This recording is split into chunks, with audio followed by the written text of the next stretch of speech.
অনেকগুলো ঘটনা ঘটেছে। পবিত্র আশুরা তথা মুহররমের 10তম তারিখে দিবসটি বৈশিষ্ট্যময় হওয়া বিশেষ কিছু কারণ হয়েছে, বিশেষ কিছু ঘটনা ঘটেছে। যথা মুহররমের 10তম তারিখে পৃথিবীর সৃষ্টির সূচনা হয়। এই মুহররম মাসের 10 তারিখে পৃথিবীর সৃষ্টি হয়। পৃথিবী কি হয়? সৃষ্টি হয়। আবার এই পৃথিবী কি একদিন ধ্বংস হয়ে যাবে। আমার সম্মানিত দিনী ভাইরা, এই দিনে শুক্রবার কিয়ামতের মাধ্যমে পৃথিবী ধ্বংস হবে। কোন দিনে? শুক্রবারে কিয়ামতের মাধ্যমে পৃথিবী ধ্বংস হবে। এই দিনে হযরত আদম আলাইহিস সালামকে জান্নাত থেকে পৃথিবীর বুকে অবতরণ করা হয়। এই দিনে আল্লাহ তাআলা হযরত আদম আলাইহিস সালামের তওবা কবুল করেছিলেন। এই দিনে হযরত নূহ আলাইহিস সালাম মহাপ্লাবন থেকে রক্ষা পেয়ে নৌকা থেকে পৃথিবীর বুকে আবার অবতরণ করেছিলেন। কে? নূহ আলাইহিস সালাম। 900 থেকে 950 বছর দাওয়াতের কাজ করছেন। তারপর আল্লাহ তাআলা পরীক্ষা করছেন। ওই পরীক্ষার মধ্যে হযরত নূহ আলাইহিস সালাম বিজয় হয়েছেন। কি হয়েছেন? বিজয় হয়েছেন। কার হুকুমে? রব আছে নাকি নাই? কোথায়? আসমানে। আমার সম্মানিত দিনী ভাইরা, হযরত আইয়ুব আলাইহিস সালাম দীর্ঘদিন কঠিন রোগে আক্রান্ত থাকার পর এই দিনে রোগ থেকে মুক্তি লাভ করেন। কোন দিনে? এই মুহররম মাসের 10 তারিখে। মুহররম মাসের আজকে 5 তারিখ। কয় তারিখ? আর মাত্র কয় দিন আছে? 5 দিন। কয় দিন? গণনা রাখবেন। ওই দিনে বেশি বেশি করে আমল করবেন। তারপরে হলো এই দিনে হযরত ইউনূস আলাইহিস সালাম মাছের পেটে থেকে বের হয়ে রক্ষা পেয়েছিলেন। মাছের পেটে ইউনূস নবী কয়দিন ছিলেন? 40 দিন। কয়দিন? তার একদিনও খিদা লাগে নাই। যেরকম ছিলেন ওইরকম ছিলেন, বরং আর শক্তিশালী হয়েছে। বরং তার চেহারা থেকে নূরে নূর আলোকিত হয়েছে। সুবহানাল্লাহ বলেন। কার হুকুমে? আল্লাহর হুকুমে। সে আল্লাহ আছে নাকি নাই? আমরা চলে যেতাম, আল্লাহ থাকবেন। আমার সম্মানিত দিনী ভাইয়েরা, তারপর হলো হযরত ইব্রাহিম আলাইহিস সালাম নমরুদের অগ্নিকুণ্ডে 40 দিন অবস্থানের পর আল্লাহ তাআলার অশেষ কুদরতে এই দিনে সুস্থ অবস্থায় বেরিয়ে আসে। সুবহানাল্লাহ বলেন। তারপর হলো এই দিনে হযরত দাউদ আলাইহিস সালামের তাওবা কবুল করেন এবং হযরত সুলাইমান আলাইহিস সালামের বাদশাহী লাভ করেন। সুবহানাল্লাহ বলেন। আমরা তো অনেকেই জানি না এই বিষয়গুলো। আমার সম্মানিত দিনী ভাইরা, তারপর হলো 10 মুহররম হযরত ইউসুফ আলাইহিস সালাম তার পিতা হযরত ইয়াকুব আলাইহিস সালামের সাথে মিলিত হন। তারপর হলো আশুরার দিনে হযরত মূসা আলাইহিস সালাম আল্লাহ তাআলার সাথে কথা বলেছিলেন। কে?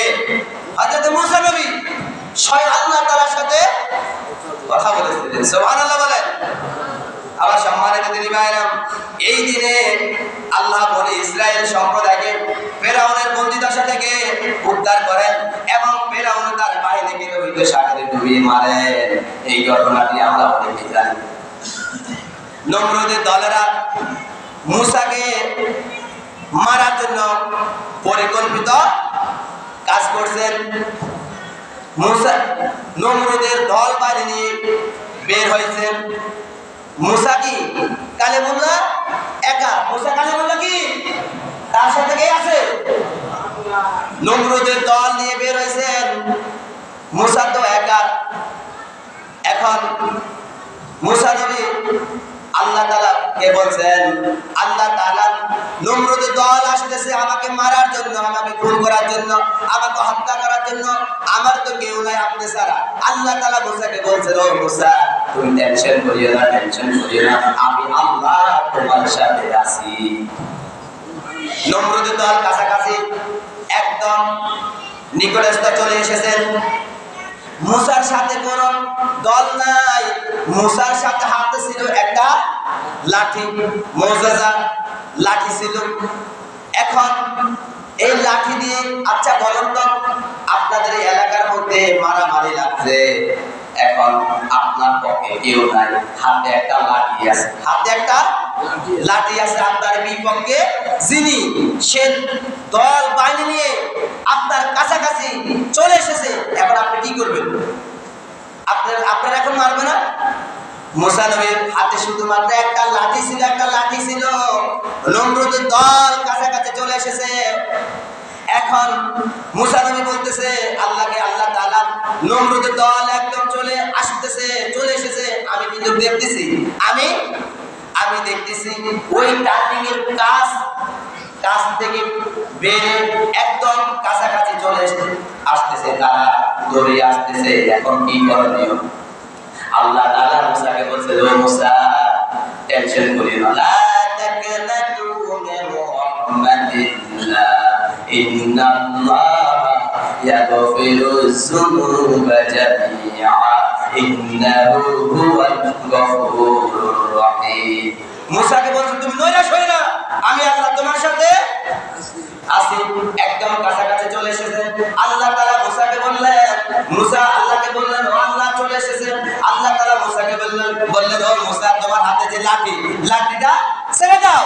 লাঠিটা কি ছেড়ে দাও। 12টি রাস্তা হয়ে গেছে, 12টি সাগর মহাসাগর হয়ে গেছে। আর ওই সাগরের মাঝে নমরুদের দল, কি নমরুদের পুরা গোষ্ঠী দল বাহিনী মরে গেছে। পুরা নমরুদের দল কি সাগরের মধ্যে বেশে পানি খেয়ে মরে গেছে। আর ওই যে জিন্দা থাকা অবস্থায় নমরুদ বলছেন, আনা রব্বুকুমুল আলা, আমি কি আল্লাহ। আল্লাহ তুই যেহেতু বলছিস তুই আল্লাহ, তোর আজকে খতম করে, তোর আল্লাহ কি খতম করে। তার নমরুদের দল কি ধ্বংস, মুসার দল কি বিজয় হয়েছে। মুসা একলা, মুসা কি একলা। এটা হচ্ছে ইমান। এটা কি ইমান। সকালে এক প্রকট, বিকালে কি, এটা আমাদের নবী সাল্লাল্লাহু আলাইহি ওয়াসাল্লামকে নিয়ে ভারতের এক ব্যক্তি কি করছেন, কটূক্তি করছেন। গত 3-4 দিনের নিউজ, খবর আছে? খবর নাই। এখন যদি বলেন লক্ষ্মীপুরে মিছিল হবে, হায়দ্রাবাদে মিছিল হবে, বের হবে না। ইমান দুর্বল। ইমান কি? মুসলমানদের ইমান থাকতে হবে মজবুত, মুসলমান থাকতে হবে বীরের মতো, মুসা নবীর মতো, ইব্রাহিমের মতো, নূহ আলাইহিস সালামের মতো। এদের এতগুলো ঘটনাগুলো বললাম। আমার সম্মানিত দিনী ভাইয়েরা, তারপর পবিত্র আশুরার দিনে আল্লাহ